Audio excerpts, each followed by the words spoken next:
Welcome back to special focus. రోజుకో ఉత్కంఠ, మలుపులు తిరుగుతోన్న రాజకీయాలు, పొలిటికల్ థ్రిల్లర్ ను మించిన అప్డేట్స్ తో డైలీ సీరియల్ ఎపిసోడ్ల అమెరికా అధ్యక్ష ఎన్నికల రేస్ ఇంట్రెస్టింగ్ గా మారింది. ప్రపంచంలోనే చెప్పుకోదగ్గ దేశం ఆ అగ్రరాజ్యంలో ఎన్నికలంటే అందరిలో ఆసక్తి ఉంటుంది. అలా అమెరికాలో అధ్యక్ష ఎన్నికల రేస్ పై ఆ దేశంతో పాటు వరల్డ్ వైడ్ గా ఉత్కంఠ కొనసాగుతోంది. అసలు అమెరికా అధ్యక్ష ఎన్నికల ప్రభావం భారత్ పై ఎంత? డెమోక్రాట్లు, రిపబ్లికన్లలో ఎవరు గెలిస్తే మనకు మేలు? అమెరికాలో మారుతోన్న రాజకీయ పరిణామాలు ఎటువైపు టర్న్ తీసుకోబోతున్నాయి?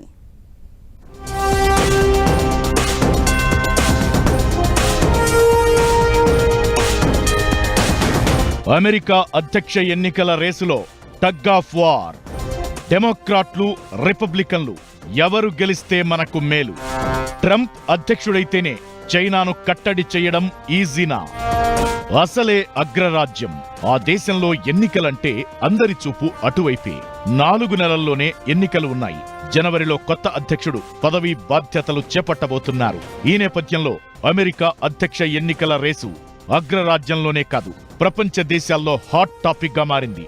ఏ పార్టీ గెలుస్తుంది, ఎవరు వైట్ హౌస్ లో కాలు మోపబోతున్నారన్న ఉత్కంఠ కంటిన్యూ అవుతోంది. ఈ మధ్య జరిగిన latest political developments US president polls పై మరింత ఇంట్రెస్ట్ క్రియేట్ చేస్తున్నాయి. మొన్నటి వరకు అంతా అయిపోయింది, ట్రంపే ప్రెసిడెంట్ అవుతారన్న చర్చ జరిగింది. కానీ ఇప్పుడు సీన్ మారింది. జో బైడెన్ తప్పుకోవడంతో రేసులోకి కమలా హ్యారిస్ వచ్చేసింది. దీంతో గెలుపోటముల అంచనాలు తారుమారవుతున్నాయి. ప్రజల మద్దతు ఎవరికి ఉంది, గెలిచేదెవరు, అధ్యక్షుడిగా వైట్ హౌస్ లో అడుగు పెట్టేదెవరన్నది ఆసక్తి రేపుతోంది. బైడెన్ తప్పుకోవడంతో యుఎస్ పాలిటిక్స్ కొత్త టర్న్ తీసుకుంటున్నాయి. డెమోక్రాట్లు, రిపబ్లికన్ల మధ్య టగ్ ఆఫ్ వార్ నడుస్తోంది. వరుసగా రెండోసారి గెలిచి తీరాలని డెమోక్రాట్లు, ఈసారి విజయం సాధించి పట్టు నిలుపుకోవాలని ట్రంప్ పోరాడుతున్నారు. ఈ నేపథ్యంలో ఎవరు గెలిస్తే భారత్కు మేలు జరుగుతుందనే దానిపై ఆసక్తికర చర్చ జరుగుతోంది. రిపబ్లికన్ల తరపున ట్రంప్ అధ్యక్ష రేసులో ఉన్నారు. వైస్ ప్రెసిడెంట్ గా ఇండియాకు చెందిన ఉషా చిలుకూరి భర్త జేడీ వాన్స్ పేరు ఖరారైంది. ఇది భారత్ కు అనుకూల అంశంగా చెప్పుకోవచ్చు.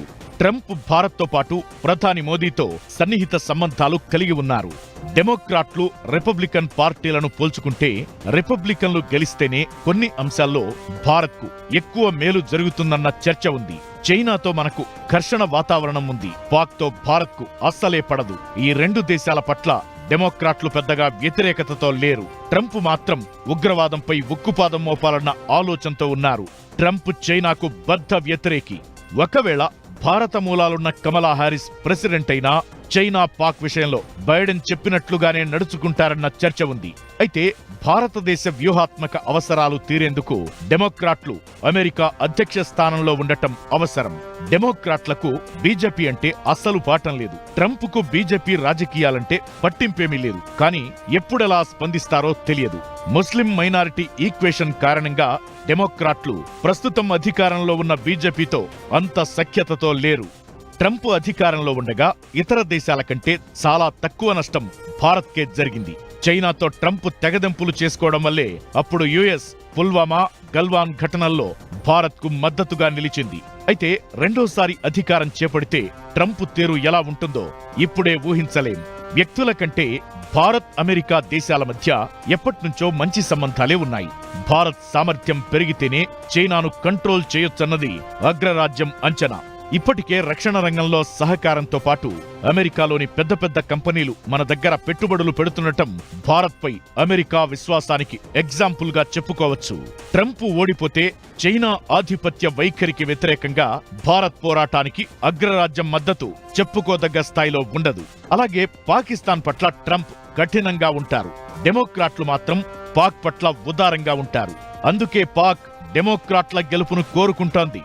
ట్రంప్ మళ్లీ గెలిస్తే పాక్ పట్ల మరింత వ్యతిరేకతతో ప్రవర్తించవచ్చని, డెమోక్రాట్లు గెలిస్తే 2 దేశాల మధ్య సంబంధాలు మళ్లీ సాధారణ స్థితికి వస్తాయని వారు కోరుకుంటున్నారు. అయితే డెమోక్రాట్లు గెలిస్తే అమెరికాలో మనవాళ్ల ఉద్యోగాలకు ఢోకా ఉండదు. జాతీయవాద రాజకీయాలు చేస్తున్న రిపబ్లికన్ పార్టీ అమెరికన్లకే ప్రాధాన్యమిస్తుంది. H-1B వీసాలపై ట్రంప్ వ్యవహార శైలే ఇందుకు నిదర్శనం. ట్రంప్ అధికారంలోకి వస్తే విదేశీ వలసదారులపై ఎప్పుడెలా రెస్పాండ్ అవుతారో తెలియదు.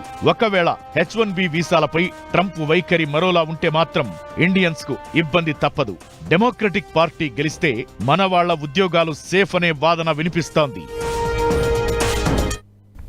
చైనా అంటే అమెరికాకు పడదు, మనకు కూడా డ్రాగన్ కంట్రీతో గిట్టదు.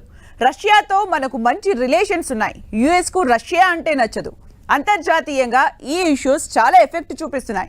అలాంటి పరిస్థితుల్లో అమెరికా అధ్యక్ష ఎన్నికలు ఆసక్తికరంగా మారాయి.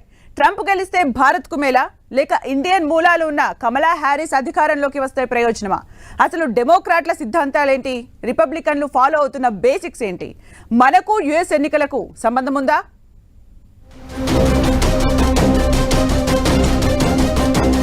డొనాల్డ్ ట్రంప్తో ప్రధాని మోదీకి సత్సంబంధాలు.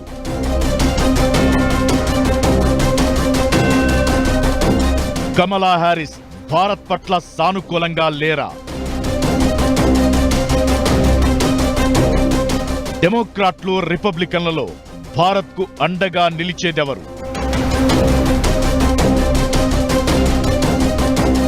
యుఎస్ ప్రెసిడెంట్ పోల్స్ ను కీన్ గా అబ్జర్వ్ చేస్తోంది భారత్. అగ్రరాజ్యంగా ఉన్న అమెరికాకు దగ్గరయ్యే ప్రయత్నాలు చేస్తున్న తరుణంలో ఇప్పుడు ఆ దేశంలో జరుగుతున్న ఎన్నికల సమరం భారత్లో ఉత్కంఠ రేపుతోంది. డెమోక్రాట్లు రిపబ్లికన్ల మధ్య నువ్వానేనా అన్నట్లుగా సాగుతున్న యుఎస్ అధ్యక్ష రేసు భారత్నే కాదు, ప్రపంచ దేశాల దృష్టిని ఆకర్షిస్తోంది. అమెరికాలో ఇండియన్స్ ఎక్కువగానే ఉంటారు. అక్కడ సెటిల్ అయిన వారు చాలా మందే ఉన్నారు. ఉపాధి ఉద్యోగ రంగాల్లోనే కాదు, అగ్రరాజ్యంలో ఇండియన్ అమెరికన్స్ ఉన్నత పదవుల్లో ఉన్నారు. ఈసారి జరిగే ఎన్నికల్లోనే మనోళ్లు రేసులో ఉండే అవకాశముంది. ఇప్పటికే యుఎస్ వైస్ ప్రెసిడెంట్ గా కొనసాగుతోన్న కమలా హ్యారిస్ తమిళనాడు మూలాలున్న వ్యక్తి. జో బైడెన్ తప్పుకోవడంతో ఆమె అధ్యక్ష బరిలో నిలిచే అవకాశముంది. రిపబ్లికన్ పార్టీ తరపున తెలుగమ్మాయి ఉషా చిలుకూరి భర్త జేడీ వాన్స్ వైస్ ప్రెసిడెంట్ గా పోటీ చేయడం ఖాయమైంది. అక్కడ ఏ పార్టీ గెలిచినా మనోళ్ల ప్రాతినిధ్యమైతే ఉంటుంది. కానీ అమెరికాలో ఏ పార్టీ గెలిస్తే మనకు ప్రయోజనం అన్నదే చర్చనీయాంశంగా మారింది. జో బైడెన్ అధ్యక్ష రేసు నుంచి తప్పుకోవడంతో డెమోక్రటిక్ పార్టీ నుంచి కమలా హ్యారిస్ అభ్యర్థి అయ్యే అవకాశాలు ఎక్కువగా ఉన్నాయి. కమలా హ్యారిస్ తల్లి తమిళనాడు మూలాలున్న వ్యక్తి.